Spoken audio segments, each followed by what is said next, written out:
किसी ने सोचा भी नहीं था कि भारत के एक छोटे से रेलवे स्टेशन पर चाय बेचने वाला एक लड़का एक दिन दुनिया की सबसे ताकतवर लीडरों में शुमार होगा। वो लड़का जो गुर्बत में पला बढ़ा, जिसकी घर में ना आसाइश थी न दौलत, जो बचपन में अपने वालिद के साथ चाय बेचता था, आज वही शख्स भारत का वजीर आजम है। लेकिन सवाल ये है, आखिर नरेंद्र मोदी यहाँ तक कैसे पहुंचा? उसने कौन सी मुश्किलात देखी? क्या वो वाकई बचपन में चाय बेचता था? और उसकी शादी क्यों छुपाई गई? वो सियासत में कैसे आया? और आखिर वो भारत का सबसे ताकतवर इंसान कैसे बना? ये है नरेंद्र मोदी की मुकम्मल कहानी, एक ऐसी कहानी जिसमें गुर्बत भी है, जद्दोजहद भी, सियासत भी, तनाज़ात भी और इक़्तिदार की वो बुलंदी जहां पहुंचना हर किसी की बस की बात नहीं। नरेंद्र मोदी की पैदाइश 17 सितंबर 1950 को भारत की रियासती गुजरात के शहर वाडा नगर में पैदा हुए। वो एक गरीब हिंदू खानदान में पैदा हुए। उनके वालिद का नाम दामोदरदास मोदी था, जबकि वालिदा का नाम हीरा बिन मोदी था। मोदी अपने खानदान में टोटल 6 बहन भाइयों में से एक थे। घर के माली हालात बहुत कमज़ोर थे। एक छोटा सा कच्चा घर, महदूद आमदनी और ज़िंदगी में बेशुमार मुश्किलात। कहा जाता है कि बचपन में मोदी अपने वालिद के साथ रेलवे स्टेशन पर चाय बेचते थे। इसी वजह से बाद में उनकी मुखालिफिन उन्हें चाय वाला कहकर तंज करते थे, लेकिन मोदी ने इसी बात को अपनी ताकत बना लिया। उन्होंने आवाम को बताया कि वो एक आम गरीब खानदान से ताल्लुक़ रखते हैं, और यही बात बाद में उनकी सियासत की सबसे बड़ी ताकत बन गई। मोदी ने अपनी इब्तिदाई तालीम वाडा नगर में हासिल की। वो बचपन से ही आम बच्चों से कुछ मुख्तलिफ समझे जाते थे। उन्हें थिएटर, तकरीर और मुबाहिसों में दिलचस्पी थी। स्कूल में वो ड्रामों में हिस्सा लेते थे और कौम परस्ती से भरपूर किरदार अदा करते थे। कहा जाता है कि वो बचपन से ही फौज में जाना चाहते थे, लेकिन माली मुश्किलात की वजह से ऐसा मुमकिन ना हो सका।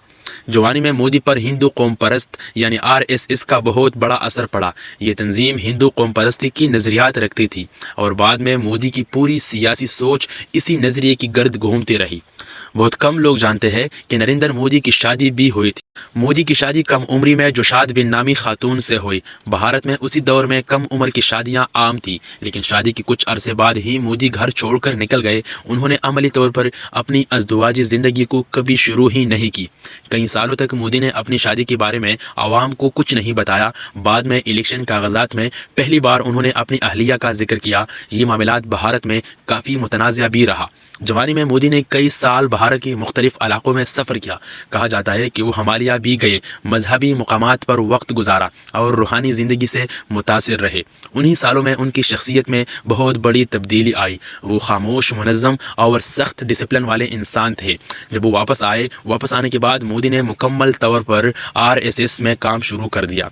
वो तंजीम के लिए दिन रात काम करते थे। छोटे छोटे कामों से आगाज़ किया और फिर आहिस्ता आहिस्ता जिम्मेदारियाँ मिलने लगी। मोदी की सबसे बड़ी ताकत उनकी मेहनत, नज़्म ज़ब्त और ज़बरदस्ती तंजीमी सलाहियत थी। वो खामोशी से काम करते थे, लोगों से राब्ता बढ़ाते थे और अपनी ही पहचान बनाते गए। बाद में RSS ने मोदी को भारतीय सियासी जमात BJP में भेज दिया, और यही वो वक्त था जब उनकी असल सियासी ज़िंदगी शुरू हुई। मोदी ने पार्टी के लिए इलेक्शन मुहिमात चलाए, तंजीमी ढांचा मजबूत किया और जल्द ही पार्टी की क़ियादत में नज़र आ गए। उनकी मनसूबाबंदी और सियासी हिकमत अमली ने BJP को नई रियासतों में फ़ायदा पहुँचाया। साल 2001 में गुजरात में सियासी बहरान पैदा हुआ। BJP को एक मजबूत चेहरे की ज़रूरत थी।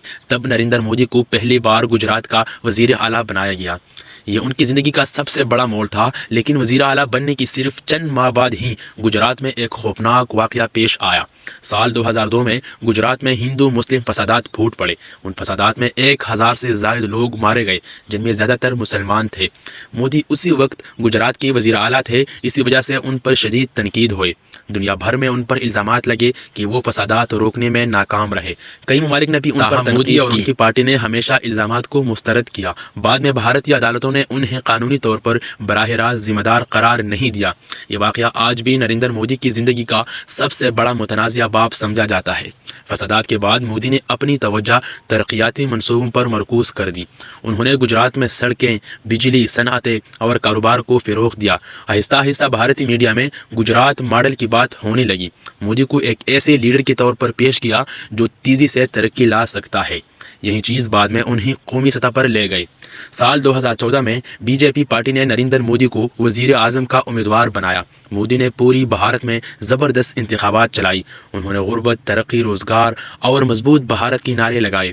ان کی تقریریں سوشل میڈیا پر اور مہم جارحانہ انداز نے نوجوانوں کو بہت متاثر کیا۔ آخرکار 2014 کے الیکشن میں بی جے پی نے تاریخی کامیابی حاصل کی اور نریندر مودی بھارت کے وزیر اعظم بن گئے۔